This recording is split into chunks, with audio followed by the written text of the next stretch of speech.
Namo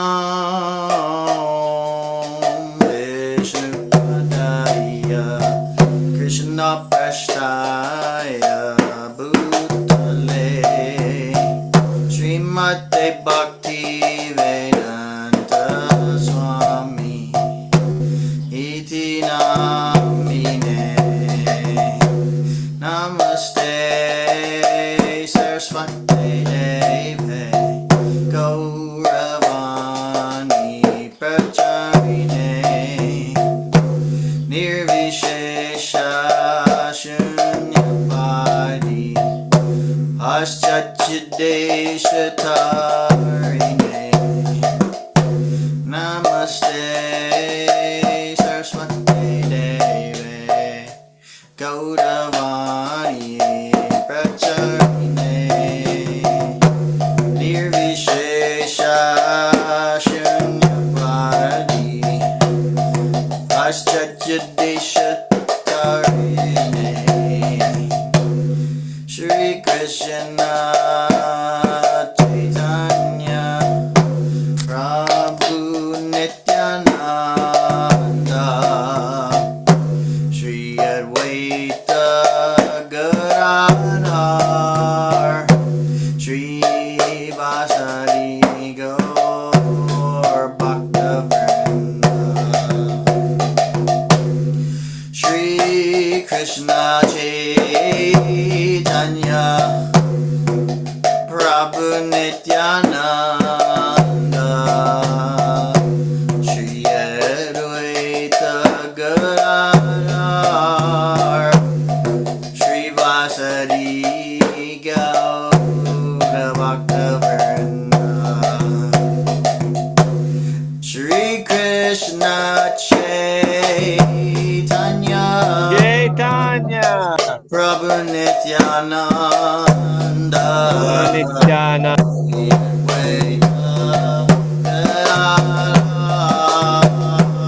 Shri Vasari Gaura Bhaktavrinda Shri Krishna Chaitanya Prabhu Nityananda Shri Advaita Gadadhar Shri Vasari Gaura Bhaktavrinda Shri Krishna Chaitanya Prabhu Nityananda Shri Advaita Gadadhar Shri Vasari Gaura Bhaktavrinda Hare Krishna Krishna Krishna Hare Hare Hare Rama Rama Rama Hare Hare Hare Krishna Krishna Krishna Hare Hare Hare Rama Rama Rama Hare Hare Hare Krishna Krishna Krishna Hare Hare Hare Rama Rama Rama Hare Hare Hare Krishna Krishna Krishna Hare Hare Hare Rama Rama Rama Hare Hare Hare Krishna Krishna Krishna Hare Hare Hare Rama Rama Rama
Hari Hari Hari. Oh,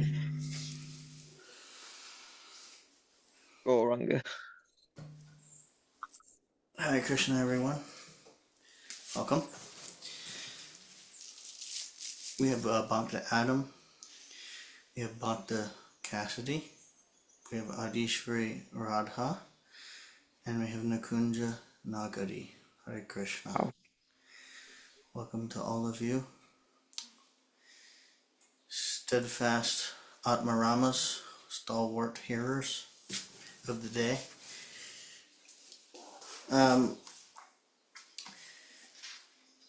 Any feedback on the time? Because this might have to be our time for the next couple days.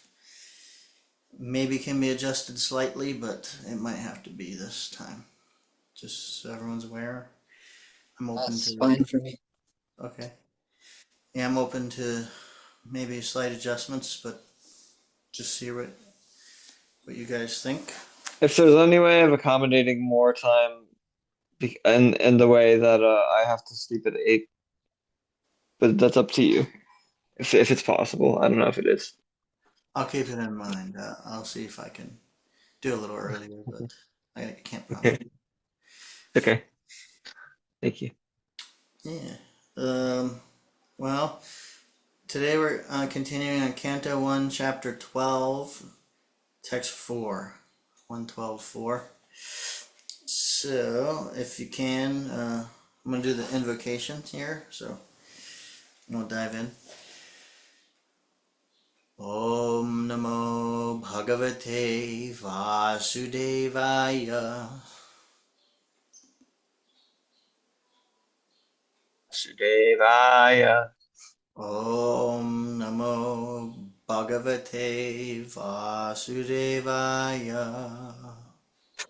Om Namo Bhagavate Vasudevaya.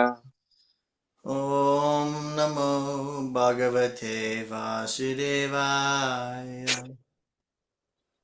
Om Namo Bhagavate Vasudevaya. Narayanam Namaskritya Narang Chaiva Narottamam Devim Saraswatim Vyasam Tato Jayamudirayat Shrinvatam Swakata Krishna Punya Shravana Kirtanaha Ridyantastoya Badrani Vidunoti Suhrit Satam Nashtaprayeshva Badreshu Nityam Bhagavata Sevaya Bhagavati Shloke Bhaktir Bhavati Naishtiki. Ooh, alright. One exercise we had to do today was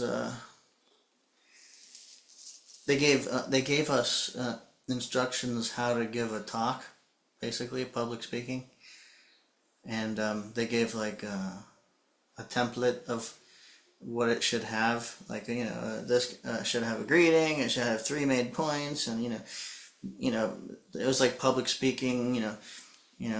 Be aware of your audience, and what the context is. What's the format? Where are you giving it? All the stuff.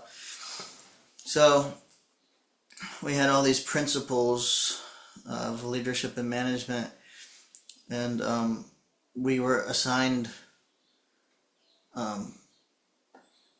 different principles, and we had to write prepare a 2-minute speech on that why your principle is the best principle. And the principle I got was the first one, which was being aligned with Srila Prabhupada. So I had to write a short talk about why remaining aligned with Srila Prabhupada is the most important principle in leadership and management in ISKCON. And I don't know why I'm sharing that. I guess there was a reason, but anyway, sorry, I forgot what was my reason. But anyway, maybe it'll come back to me. Hare Krishna. All right, text 4. Sutta Vacha Apipala dharma raja pitravadranjayan vrajaha nisriha sarva kamebhya Krishna padanusevaya. Sri Sutta Goswami said, Emperor Yudhisthira administered generously to everyone during his reign. He was exactly like his father. He had no personal ambition and was freed from all sorts of sense gratification because of his continuous service unto the lotus feet of the Lord Sri Krishna. Purport. As mentioned in our introduction, there is a need for the science of Krishna in human society for all the suffering humanity of the world. And we simply request the leading personalities of all nations to take to the science of Krishna for their own good, for the good of society, and for the good of all the people of the world. So it is confirmed herein by the example of Maharaj Yudhisthira, the personality of goodness. In India, the people hanker after Rama Rajya, because the personality of Godhead was the ideal king, and all other kings or emperors in India controlled the destiny of the world for the prosperity of every living being who took birth on the earth. Herein the word praja is significant. The etymological import of the word is that which is born. On the earth there are many species of life, from the aquatics up to the perfect human beings, and all are known as prajas. Lord Brahma, the creator of this particular universe, is known as the Prajapati, because he is the grandfather of all who have taken birth. Thus Praja is used in a broader sense than it is now used. The king represents all living beings, the aquatics, plants, trees, reptiles, birds, animals, and men. Every one of them is a part and parcel of the Supreme Lord. Bhagavad Gita 14.4. And the king, being the representative of the Supreme Lord, is duty bound to give proper protection to every one of them. This is not the case with the presidents and dictators of this demoralized system of administration, where the lower animals are given no protection while the higher animals are given so-called protection. This is not a great science which can be learned only by one who knows the science of Krishna. But this is a great science which can be learned only by one who knows the science of Krishna. By knowing the science of Krishna, one can become the most perfect man in the world. And unless one has knowledge in the science, all qualifications and doctorate diplomas acquired by academic education are spoiled and useless. Maharaj Yudhisthira knew this science of Krishna very well, for it is stated here that by continuous cultivation of the science or by continuous devotional service to Lord Krishna, he acquired the qualification of administering the state. The father is sometimes seemingly cruel to the son, but that does not mean that the father has lost the qualification to be a father. A father is always a father because he always has the good of the son at heart. The father wants every one of his sons to become a better man than himself. Therefore, a king like Maharaj Yudhisthira, who was the personality of goodness, wanted everyone under his administration, especially human beings who have better developed consciousness, to become devotees of Lord Krishna, so that everyone can become free from the trifles of material existence. His motto of administration was all good for the citizens, for as personified goodness, he knew perfectly well what is actually good for them. He conducted the administration on that principle and not on the Rakshasi, demonic principle of sense gratification. As an ideal king, he had no personal ambition, and there was no place for sense gratification because all his senses at all times were engaged in the loving service of the Supreme Lord, which includes the partial service to the living beings who form the parts and parcels of the complete whole. Those who are busy rendering service to the parts and parcels, leaving aside the whole, only spoil time and energy, as one does when watering the leaves of a tree without watering the root. If water is poured on the root, the leaves are enlivened perfectly and automatically. But if water is poured on the leaves only, the whole energy is spoiled. Maharaj Yudhisthira, therefore, was constantly engaged in the service of the Lord, and thus the parts and parcels of the Lord, the living beings under his careful administration, were perfectly attended with all comforts in this life and all progress in the next. That is the way of perfect management of state administration. Sampada kratavo loka mahishi brataro mahi jambadvipari patyam cha yashascha charidivam gatam.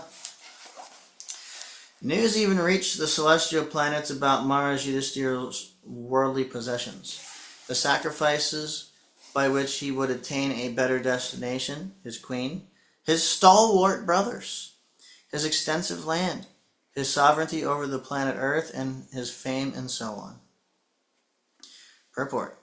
Only a rich and great man's name and fame are known all over the world, and the name and fame of Maharaj Yudhishthira reached the higher planets because of his good administration, worldly possessions, glorious wife, Draupadi, the strength of his brothers Bhima and Arjuna, and his solid sovereign power over the world, known as Jambudvip.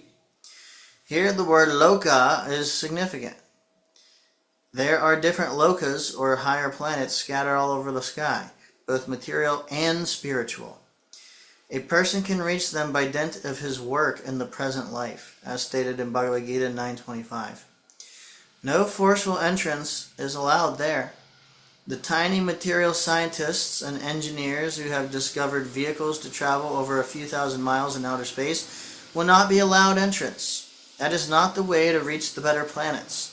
One must qualify himself to enter into such happy planets by sacrifice and service. Those who are sinful in every step of life can expect only to be degraded into animal life, to suffer more and more the pangs of material existence. And this is also stated in Bhagavad Gita 16:19.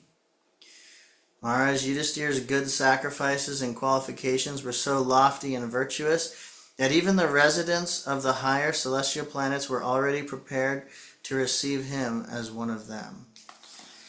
Hare Krishna. I just realized, there's nothing else I'd rather do than just sit here and hear with all of you. It's total nectar. Hearing Srimad Bhagavatam, especially first canto, it's like too much. Too much nice. Kim te kama sara sparha mukunda manaso dvijaha adijya hrur mudham ragya kshuditasya yate tare. O Brahmanas, the opulence of the king was so enchanting that the denizens of heaven aspired for it. But because he was absorbed in the service of the Lord, nothing could satisfy him except the Lord's service. Purport. There are two things in the world which can satisfy living beings. When one is materially engrossed, he is satisfied only by sense gratification. But when one is liberated from the conditions of the material modes, he is satisfied only by rendering loving service for the satisfaction of the Lord. This means that the living being is constitutionally a servitor, and not one who is served. Being illusioned by the conditions of the external energy, one falsely thinks himself to be the served, but actually he is not served. He is servant of the senses like lust, desire, anger, avarice, pride, madness, and intolerance. When one is in his proper senses by attainment of spiritual knowledge, he realizes that he is not the master of the material world, but is only a servant of the senses. At that time he begs for the service of the Lord and thus becomes happy without being illusioned by so-called material happiness. Maharaj Yudhishthira was one of the liberated souls, and therefore for him there was no pleasure in a vast kingdom, good wife, obedient brothers, happy subjects, and prosperous world. These blessings automatically follow for a pure devotee, even though the devotee does not aspire for them. The example set herein is exactly suitable. It is said that one who is hungry is never satisfied by anything other than food. The whole material world is full of hungry living beings. The hunger is not for good food, shelter, or sense gratification. The hunger is for the spiritual atmosphere. Due to ignorance only, they think that the world is dissatisfied because there's not sufficient food, shelter, defense, and objects of sense gratification. This is called illusion. When the living being is hungry For spiritual satisfaction, he is misrepresented by material hunger. But the foolish leaders cannot see that even the people who are most sumptuously materially satisfied are still hungry. And what is their hunger and what is their hunger and poverty? This hunger is actually for spiritual food, spiritual shelter, spiritual defense, and spiritual sense gratification. These can be obtained in the association of the Supreme Spirit, Lord Sri Krishna. And therefore, one who has them cannot be attracted by the so-called food, shelter, defense, and sense gratification of the material world, even if they are relished by the denizens of the heavenly planets. Therefore, in the Bhagavad Gita 8:16, it is said by the Lord that even in the topmost planet of the universe, namely the Brahmaloka, where the duration of life is multiplied by millions of years by earth calculation, one cannot satisfy his hunger. Such hunger can be satisfied only when the living being is situated in immortality, which is attained in the spiritual sky, far, far above the Brahmaloka, in the association of Lord Mukunda, the Lord who awards his devotees the transcendental pleasure of liberation. The Lord who awards his devotees the transcendental pleasure of liberation. Hare Krishna. Hare Krishna. I have to go, but I wanted to say Do thank you you so have to? much. Do you The thing really? is, I need a regulated schedule. Oh, It's a alright. part. It's I don't know if that's a good enough excuse, but Oh, I well, thanks for tuning in anyway. For well, it was really good to tune in. Wi-Fi. I can tell you're feeling it. Hare Krishna. So thank you. Haribol, have a good sleepy time. Thank you. Hare Krishna. You too. Text 7. Maturgarva gato vira satatabre gunandana dadarsha purusham kanchid tayamana stratejasa. O son of Brigu, Shaunaka, when did the child Parikshit, the great fighter, when the child Parikshit, the great fighter, was in the womb of his mother Uttara, and was suffering from the burning heat of the Brahmastra thrown by Ashwatthama, he could observe the Supreme Lord coming to him. They have a picture of that on Google. Purport. Death generally involves remaining in trance for 7 months. A living being, according to his own action, is allowed to enter into the womb of a mother by the vehicle of a father's semen, and thus he develops his desired body. This is the law of birth in specific bodies according to one's past actions. When he is awake from trance, he feels the inconvenience of being confined within the womb, and thus he wants to come out of it, and sometimes fortunately prays to the Lord for such liberation. Maharaj Parikshit, while in the womb of his mother, was struck by the Brahmastra released by Ashwatthama, and he was feeling the burning heat.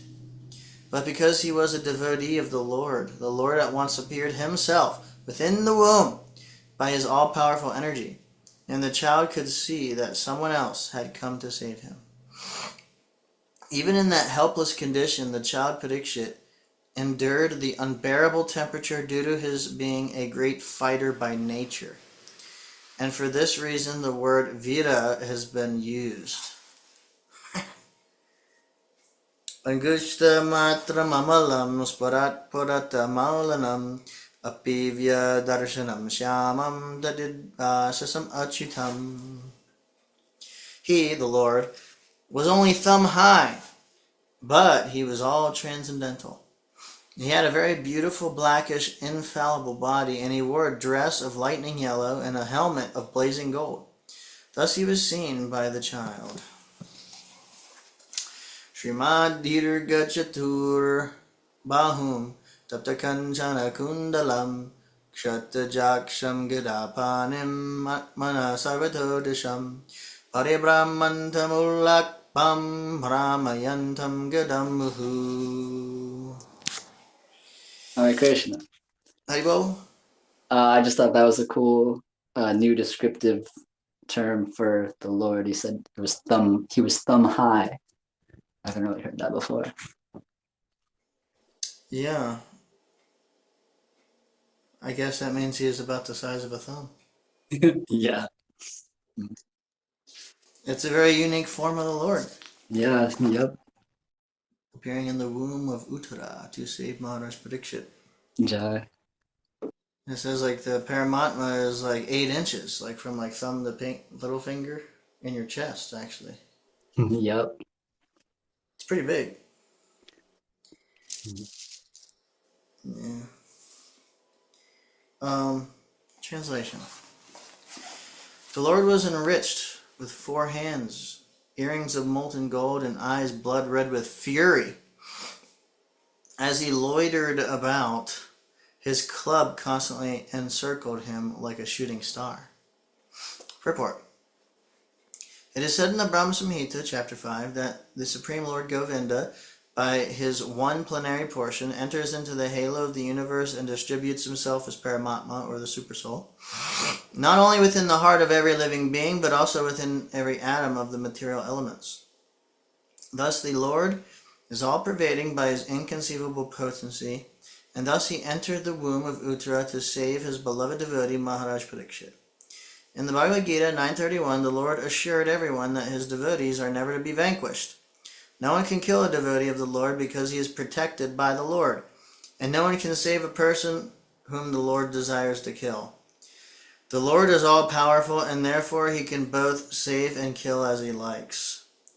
He became visible to his devotee Maharaj Parikshit even in that awkward position in the womb of his mother, in a shape just suitable for his vision. The Lord can become bigger than thousands of universes and can become smaller than an atom at the same time. Merciful as he becomes just suitable to the vision of the limited living being. He is unlimited. He is not limited by any measurement of our calculation. He can become bigger than what we can think of, and he can become smaller than what we can conceive. But in all circumstances, he is the same all-powerful Lord. There is no difference between the thumb-like Vishnu in the womb of Uttara and the full-fledged Narayan in the Vaikuntha Dham, the kingdom of Godhead. He accepts the form of Archa Vigraha, worshipable deity, just to accept service from his different incapable devotees. By the mercy of the Archa Vigraha, the form of the Lord in material elements, the devotees who are in the material world can easily approach the Lord, although he is not conceivable by the material senses. The Archa Vigraha is therefore in all spiritual form of the Lord to be perceived by the material devotees. Such an Archa Vigraha of the Lord is never to be considered material. There is no difference between matter and spirit for the Lord, although there is a gulf of difference between the two in the case of the conditioned living being. For the Lord, there is nothing but spiritual existence, and similarly, there is nothing except spiritual existence for the pure devotee of the Lord in his intimate relation with the Lord. Ashtati jasvagadaya niharam eva gopatihi vidamantam sanikarshe paryakshata it yusau. The Lord was thus engaged in vanquishing the radiation of the Brahmastra, just as the sun evaporates a drop of dew. He was observed by the child who thought about who he was.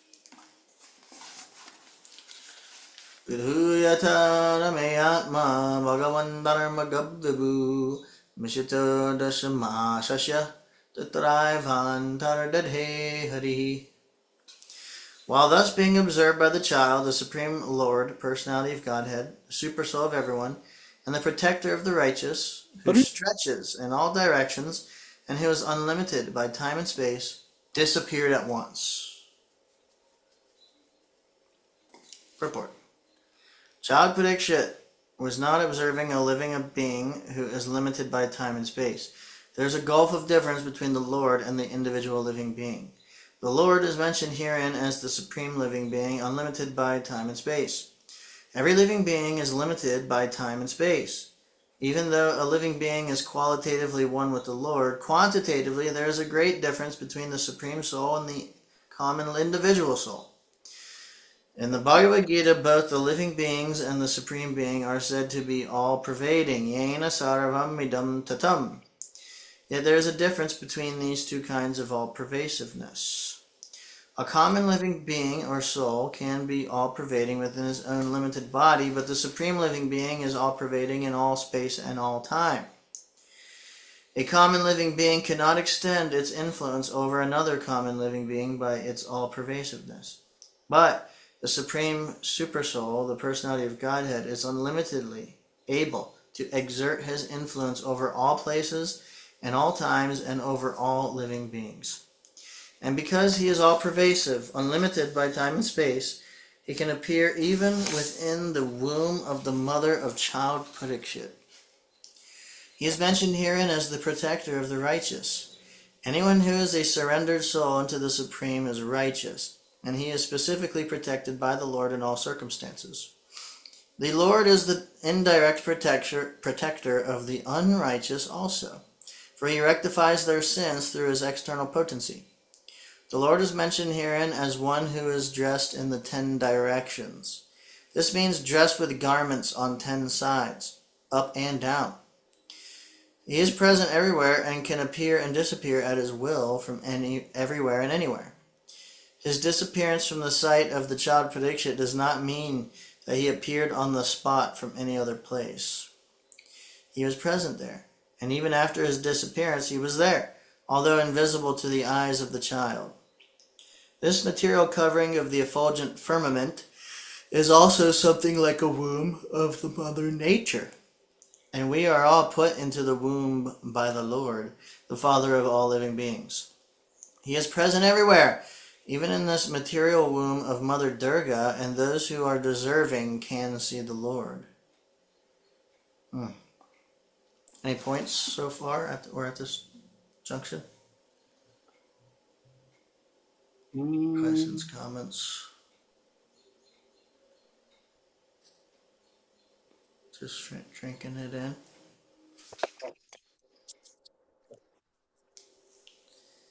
Okay. Text 12. Tatasarva guno darke sanakula grahodaye jagyevang sadara pandur vuya pandur ivaujasa. Thereupon, when all the good signs of the zodiac gradually evolved, and the heir apparent of Pandu, who would be exactly like him in prowess, took birth. Purport. Astronomical calculations of stellar influences upon a living being are not suppositions, but are factual, as confirmed in Srimad Bhagavatam. Every living being is controlled by the laws of nature at every minute, just as a citizen is controlled by the influence of the state.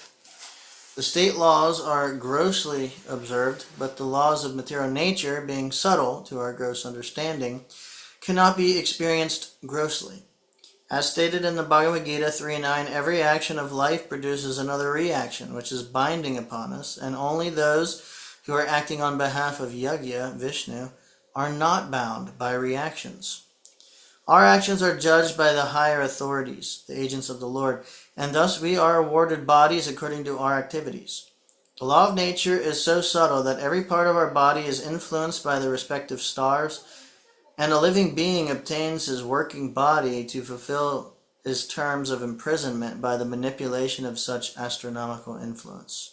I want to read that one again. The law of nature is so subtle that every part of our body is influenced by the respective stars, and a living being obtains his working body to fulfill his terms of imprisonment by the manipulation of such astronomical influence. A man's destiny is therefore ascertained by the birth time constellation of stars, and a factual horoscope is made by a learned astrologer. It is a great science, and misuse of a science does not make it useless. Mars Parikshit, or even the personality of Godhead, appear in certain constellation of good stars, and thus the influence is exerted upon the body thus born at an auspicious moment. The most auspicious constellation of stars takes place during the appearance of the Lord in this material world, and it is specifically called Jayanti, a word not to be abused for any other purposes. Mars Parikshit was not only a great Kshatriya emperor, but also a great devotee of the Lord. Thus he cannot take his birth at any inauspicious moment. As a proper place and time is selected to receive a respectable personage, so also to receive such a personality as Maharaj Parikshit, who is especially cared for by the Supreme Lord, a suitable moment is chosen when all good stars assemble together to exert their influence upon the king. Thus he took his birth just to be known as the great hero of Srimad Bhagavatam. This suitable arrangement of astral influences is never a creation of man's will, but is the arrangement of the superior management of the agency of the Supreme Lord. Of course, the arrangement is made according to the good or bad deeds of the living being. Herein lies the importance of pious acts performed by the living being. Only by pious acts can one be allowed to get good wealth, good education, and beautiful features. The sanskaras of the school of Sanatana Dharma, man's eternal engagement, are highly suitable for creating an atmosphere for taking advantage of good stellar influences, and therefore Garbhadan Sanskar, or the first seedling purificatory process prescribed for the higher castes, is the beginning of all pious acts to receive a good, pious, and intelligent class of men in human society. There will be peace and prosperity in the world due to good and sane population only. There is hell and disturbance only because of the unwanted, insane populace addicted to sex indulgence.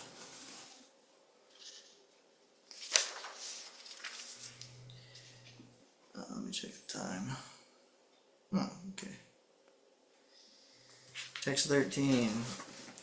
Tasya pritam manaraja viprayadamya kripadibhi chatakam karayam masa vachayat vachamangalam.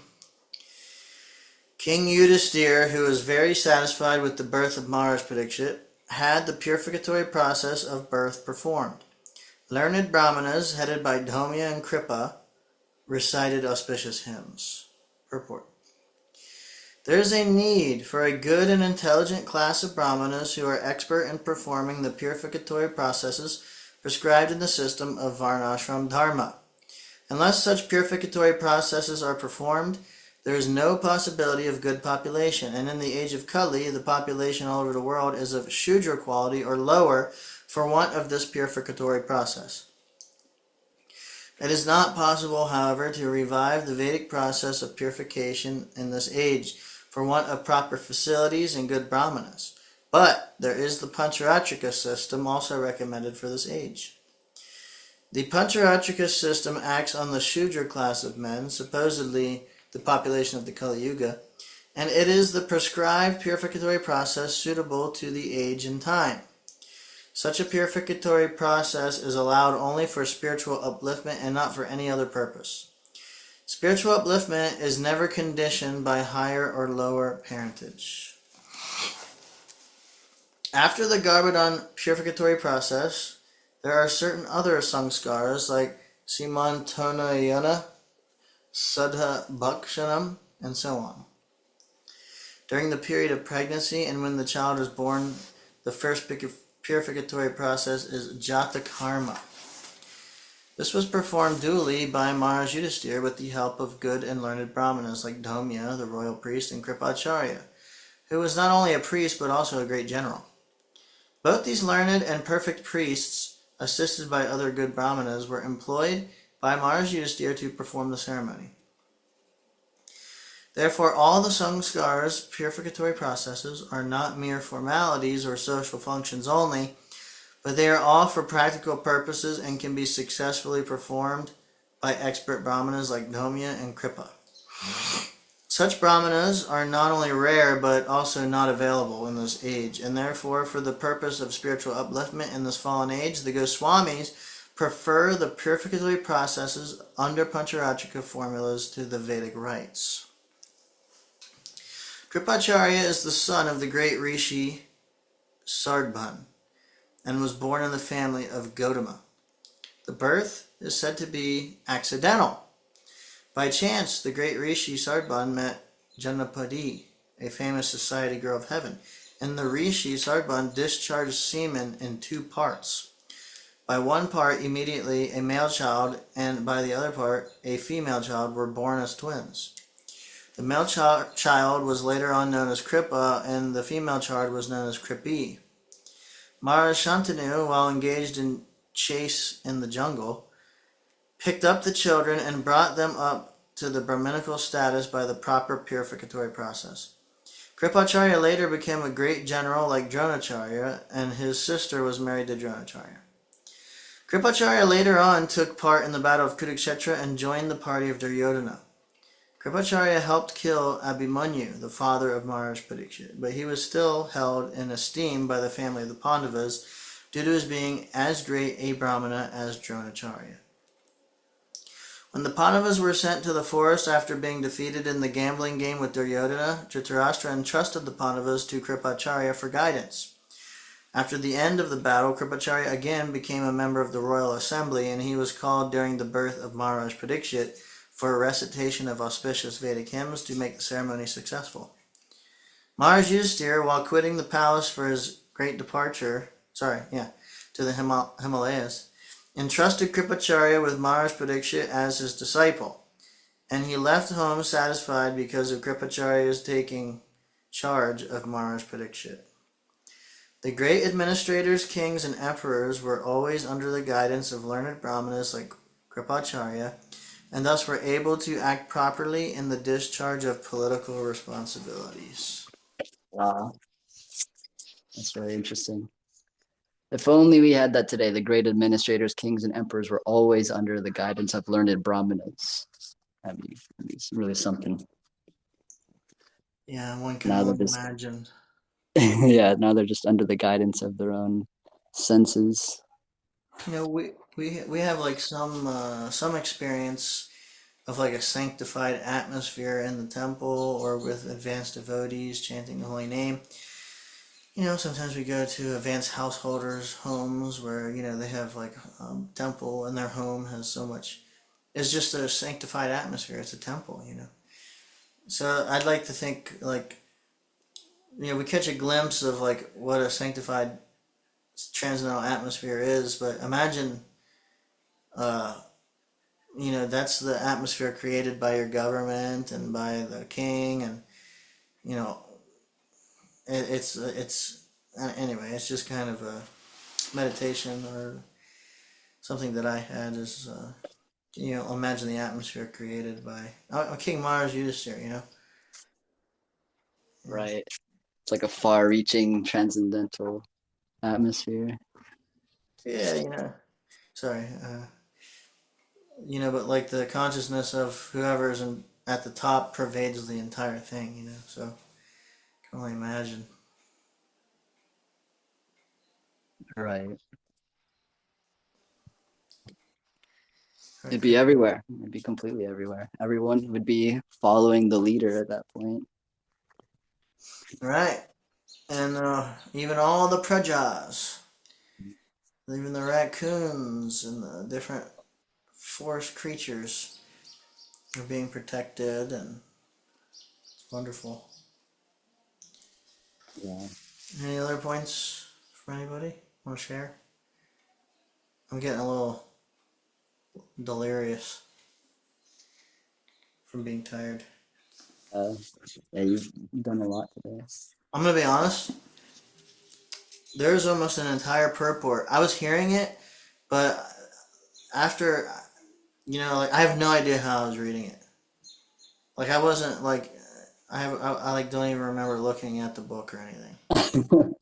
Seriously, this happened to me before. Like I'm hearing the words, I'm hearing it, but it's like I don't know. I can't explain it. Like I wasn't really like following along in the book. It was just like flowing, where I was like automatically going on, and I was just like hearing it. Just absorbed in the pastime. Yeah, I don't know how that works.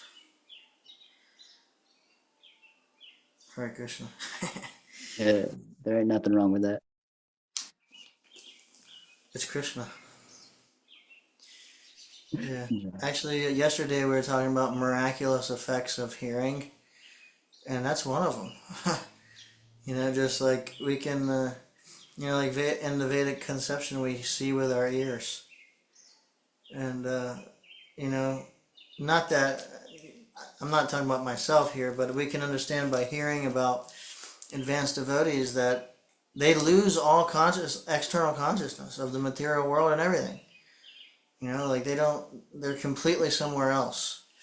Like these high states of samadhi or just spiritual experience and devotional service are obtainable. Just by bhakti. Pure affection in the heart of Krishna, absorption in hearing his pastimes. One can lose all external consciousness, all bodily consciousness. It's amazing.